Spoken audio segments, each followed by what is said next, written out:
Hello and welcome to money 9। मैं हूं मीनू शर्मा और आप देख रहे हैं पर्सनल फाइनेंस से जुड़ी खबरों का खास बुलेटिन मनी मॉर्निंग, जहां मिलती है आपको अपनी जेब और साथ ही जिंदगी से जुड़ी हर छोटी बड़ी खबर। तो चलिए शुरू करते हैं आज का खबरों का सिलसिला। दुनिया भर में सोयाबीन का भाव बढ़ने की आशंका है। इसकी वजह से सोयाबीन तेल भी महंगा हो सकता है। आपको बता दें कि इस बार सोयाबीन के उत्पादन में बड़ी कमी आने का अंदेशा है। भारत सहित अमेरिका, चीन और ब्राजील में भी सोयाबीन की फसल कमजोर है। अमेरिका में सोयाबीन उत्पादन में 11 लाख टन की कमी आ सकती है। इस बार मानसून में हुई कम बारिश की वजह से भारत में भी सोयाबीन का उत्पादन कम हो सकता है। यूनिटी स्मॉल फाइनेंस बैंक ने फेस्टिव सीजन में बढ़ाई ग्राहकों की खुशी। बैंक ने फिक्स डिपॉजिट पर इंटरेस्ट रेट बढ़ाने की घोषणा की है। 2 करोड़ रुपए से कम की एफडी पर अब पहले से ज्यादा ब्याज मिलेगा। या 701 दिन वाली एफडी पर सामान्य ग्राहकों को बैंक 8.95% तक और सीनियर सिटीजन्स को 9.45% तक ब्याज दे रहा है। 1001 दिन वाली एफडी पर बैंक सीनियर सिटीजन्स को 9.50% ब्याज देगा। वहीं सामान्य ग्राहकों को इस एफडी पर 9% ब्याज मिलेगा। फेस्टिव सीजन में चीनी की पर्याप्त आपूर्ति सुनिश्चित करने के लिए सरकार ने बड़ा कदम उठाया है। सरकार ने चीनी कारोबारियों को 17 अक्टूबर तक अपने शुगर स्टॉक का खुलासा करने की अंतिम चेतावनी दी है। ऐसा न करने वालों के खिलाफ सख्त कार्रवाई की जाएगी। सरकार को पता चला है कि कई कारोबारियों के पास अज्ञात चीनी स्टॉक है और ये कारोबारी नियमित आधार पर अपने स्टॉक का खुलासा नहीं कर रहे हैं। इससे चीनी बाजार का संतुलन प्रभावित हो रहा है। अब आपको ऑनलाइन फूड ऑर्डर करने पर ज़्यादा जेब ढीली करनी होगी। जी हां, फूड डिलीवरी प्लेटफॉर्म स्विगी ने फेस्टिव सीजन में यूजर्स के लिए प्लेटफॉर्म फीस बढ़ा दी है। स्विगी ने फूड डिलीवरी ऑर्डर पर लगने वाली प्लेटफॉर्म फीस को 2 रुपये से बढ़ाकर अब 3 रुपये कर दिया है। कंपनी ने अप्रैल में अपने ग्राहकों से प्लेटफॉर्म शुल्क लेना शुरू किया था। बीते सप्ताह ही स्विगी ने 99 रुपये का एक नया मेंबरशिप प्लान लॉन्च किया था, जिसमें सीमित अवधि के लिए यूजर्स को फ्री डिलीवरी की सुविधा दी जा रही है। हाईवे और एक्सप्रेस वे अब कभी नहीं होंगे फ्री। सरकार ने राष्ट्रीय राजमार्ग परियोजना का ठेका खत्म होने के बाद भी 100% टोल टैक्स लेने का फैसला किया है। मौजूदा व्यवस्था के तहत राजमार्ग परियोजना का ठेका पूरा होने पर टोल टैक्स की दर 40% कम कर दी जाती है, लेकिन अब सड़क यात्रियों को यह रियायत नहीं मिलेगी। निवेश और अधिग्रहण की रकम वसूल न होने के कारण सरकार ने लिया टोल दरें न घटाने का फैसला। पीपीई मॉडल के तहत बनाए गए राष्ट्रीय राजमार्ग पर अनंत काल तक वसूला जाएगा अब toll tax. New year vacation की प्लानिंग करने वालों के लिए अब हमारी अगली खबर है। ओयो ने अपने ग्राहकों को होटल बुकिंग पर 60% तक डिस्काउंट देने की घोषणा की है। ये डिस्काउंट भारतीय ग्राहकों को थाईलैंड और दुबई में होटल बुकिंग पर मिलेगा। ऑफर 31 अक्टूबर तक उपलब्ध रहेगा। इस दौरान ग्राहक 31 दिसंबर 2023 तक के लिए डिस्काउंट पर होटल बुक कर सकते हैं। इस बार थाईलैंड और दुबई में न्यू ईयर का जश्न मनाने वाले ग्राहक ओयो वेबसाइट पर उपलब्ध कई ब्रांड के होटल्स को डिस्काउंट रेट पर बुक कर सकते हैं।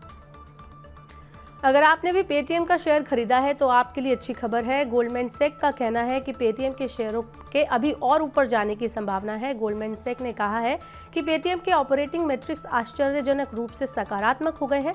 ब्रोकरेज फर्म ने पेटीएम के एबिटा मार्जिन में भी 2 से 5% इजाफा होने का अनुमान जताया है। चालू वित्त वर्ष की दूसरी तिमाही में पेटीएम के राजस्व में भी 30% तक का उछाल आने का अनुमान है। गोल्डमैन का कहना है कि पेटीएम सबसे ज्यादा मुनाफा कमाने वाली कंपनी बनेगी और वित्त वर्ष 2024-25 में इसकी नेट इनकम पॉजिटिव हो जाएगी। इस साल भारतीय आईटी कंपनियों की कैंपस भर्ती में काफी कमी आने की आशंका है। कमजोर वैश्विक संकेतों और ग्राहकों के विवेकाधीन खर्च में कटौती के चलते ऐसा हो सकता है। इंफोसिस और एचसीएल की भर्ती में सुस्ती आने वाले वक्त में फ्रेशर्स के लिए मुश्किलें खड़ी करेगा। टीसीएस, इंफोसिस और एचसीएल टेक के कर्मचारियों की संख्या में कुल 15,800 की भारी गिरावट हुई है।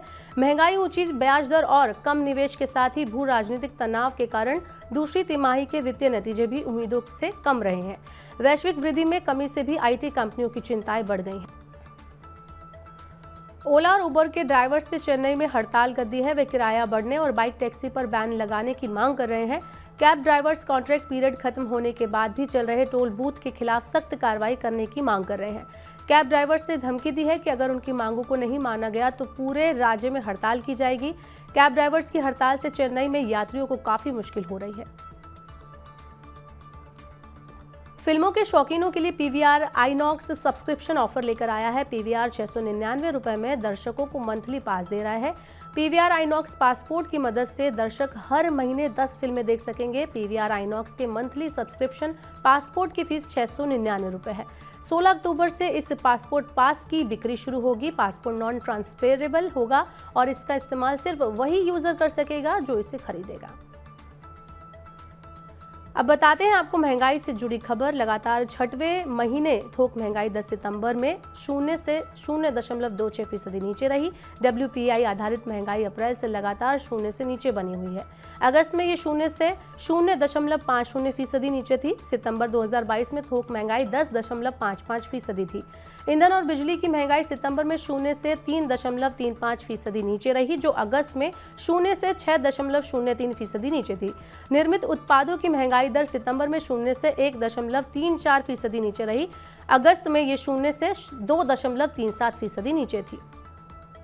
और अब आखिर में चलते चलते बताते हैं आपको सोने चांदी का हाल। दिल्ली सराफा बाजार में सोने चांदी की कीमतों में आ रही तेजी पर ब्रेक लग गया। सोना 350 रुपए की गिरावट के साथ 60,150 रुपए प्रति 10 ग्राम रह गया। वहीं चांदी की कीमत भी 300 रुपए के नुकसान के साथ 74,000 रुपए प्रति किलोग्राम पर आ गई। तो आज के मनी मॉर्निंग के बुलेटिन में बस इतना ही। अपने काम की जरूरी खबरें देखने और समझने के लिए सब्सक्राइब करें हमारे YouTube चैनल को।